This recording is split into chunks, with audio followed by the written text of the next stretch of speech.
Assalamualaikum warahmatullahi wabarakatuh.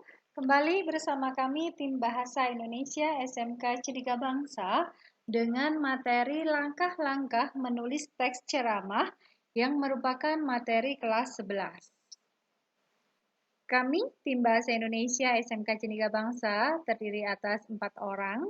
Yang pertama Ibu Dianrana SA, yang kedua Bapak Doni Rahman, yang ketiga Ibu Dwi Hajarianti, dan yang keempat Bapak Sabarudin. Langkah-langkah menulis teks ceramah ini kami rangkum menjadi 5 langkah. Yang pertama, menentukan tema. Harus disesuaikan dengan pendengar ceramah. Yang kedua, mencari atau mengumpulkan informasi.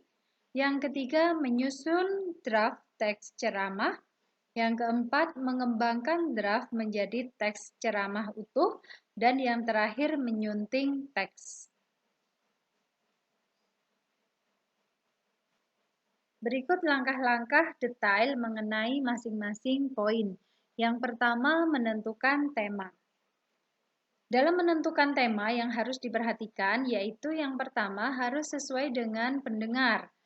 Ketika kita ceramah di orang tua, atau di siswa, atau ke teman-teman yang seumuran, maka kita akan menentukan tema yang berbeda. Berikutnya, bermanfaat untuk orang banyak. Tema yang harus dipilih karena ceramah itu bukan kegiatan antara satu orang dengan orang yang lain, tapi satu orang dengan banyak orang, maka dalam memilih tema harus bermanfaat untuk orang banyak. Berikutnya, sesuai dengan kondisi masyarakat terkini. Ketika ceramah, kita memilih tema yang sesuai dengan masyarakat, maka antusiasme masyarakat untuk mendengarkan ceramah kita itu akan lebih tinggi. Berikutnya, tema biasanya ditentukan oleh panitia acara. Ini kalau kita sering diundang dalam ceramah-ceramah, biasanya panitia sudah memberikan tema kepada kita. Dengan begitu, maka kita tidak perlu menentukan tema, tapi kita tinggal mencari bahannya.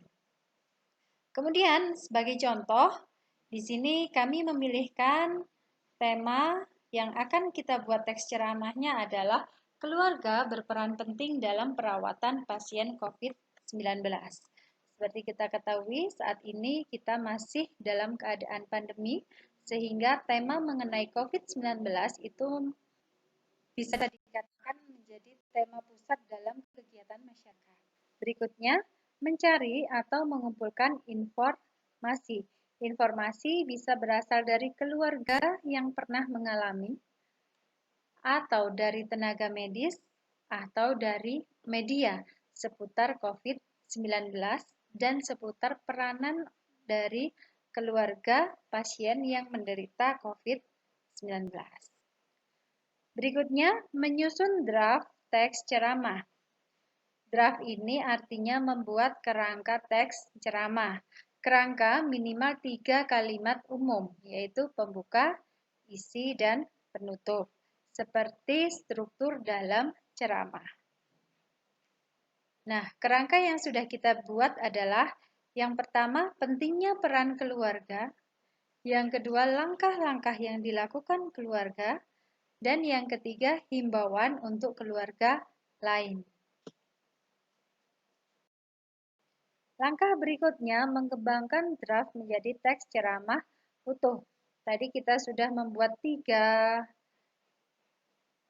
draft atau kerangka dari ceramah. Langkah berikutnya adalah mengembangkan. Untuk poin yang pertama, pentingnya peran keluarga. Jika kita jadikan teks ceramah, maka akan berbunyi seperti ini. Assalamualaikum warahmatullahi wabarakatuh. Salam semangat dan sehat untuk kita semua. Teman-teman semua, saat ini dunia sedang fokus pada penanganan pandemi COVID-19. Virus ini membutuhkan perhatian khusus agar dapat tertangani secara menyeluruh. Di Indonesia, hampir seluruh provinsi mengalami pandemi ini. Berbagai upaya dilakukan oleh pemerintah pusat dan daerah, mulai dari tingkat provinsi, kabupaten, kecamatan, hingga desa untuk mengurangi dampak COVID-19 ini. Dampak COVID-19 tidak hanya dirasakan oleh pemerintah, namun juga oleh masyarakat dalam lingkungan kecil, yaitu keluarga. Keluarga memiliki peran penting sekali dalam perawatan pasien ini, membutuhkan waktu yang lumayan lama, dan masyarakat lebih cenderung mengucilkan pasien karena khawatir penularannya. Untuk itu, selain pasien, keluarga juga terpengaruh secara psikologi dalam perawatan pasien, khususnya dalam lingkup sosial. Untuk itu, tugas kita bersama mengurangi dampak negatif dalam psikologi keluarga pasien. Untuk poin yang kedua, langkah-langkah yang dilakukan keluarga jika kita kembangkan menjadi teks ceramah kira-kira akan berbunyi seperti ini. Beberapa langkah yang dilakukan keluarga pasien COVID-19 yaitu menerima keadaan dengan lapang dada. Hal ini sangat membantu keluarga dalam meringankan beban pikiran mengenai masalah ini. Dengan menerima kenyataan ini sebagai cobaan, maka kita akan yakin dapat menghadapi cobaan ini.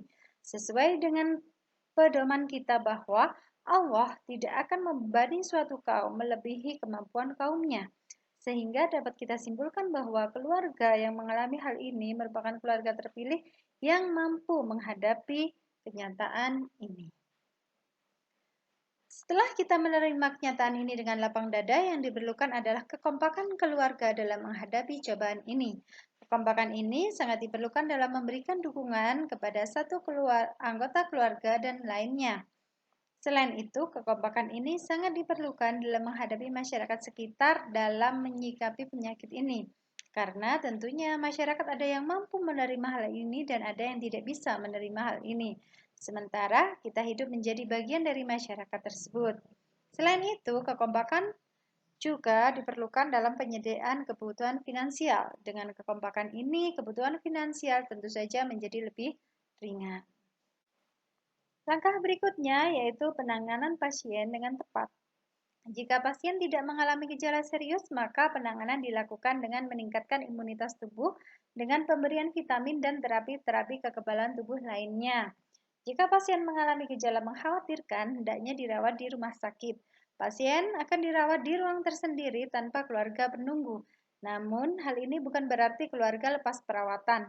Keluarga tetap menyediakan perawatan pribadi pasien, misalnya baju ganti untuk diserahkan kepada perawat agar dipakai oleh pasien.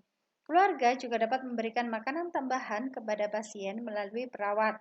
Rasa nyaman pasien juga dapat diupayakan dengan menghubungi pasien melalui video call agar pasien merasa diperhatikan oleh keluarga. Studi menunjukkan jika pasien nyaman, maka proses penyembuhan segala penyakit akan lebih mudah dilakukan. Selain langkah-langkah di atas, ada juga langkah yang tak kalah penting, yaitu penanganan pasca perawatan di rumah sakit. Keluarga harus memberikan kasih sayang penuh kepada pasien, perawatan yang maksimal, dan juga membuat pasien tetap nyaman. Karena penyakit ini bukan merupakan suatu aib sehingga harus mengucilkan pasien. Namun keluarga harus bijak dalam penanganan penyakit ini. Di poin yang terakhir, tadi kita menuliskan himbauan untuk keluarga lain. Jika dikembangkan menjadi teks ceramah, kira-kira akan berbunyi seperti ini. Teman-teman semua yang berbahagia, dari uraian di atas dapat kita simpulkan betapa menderitanya keluarga pasien.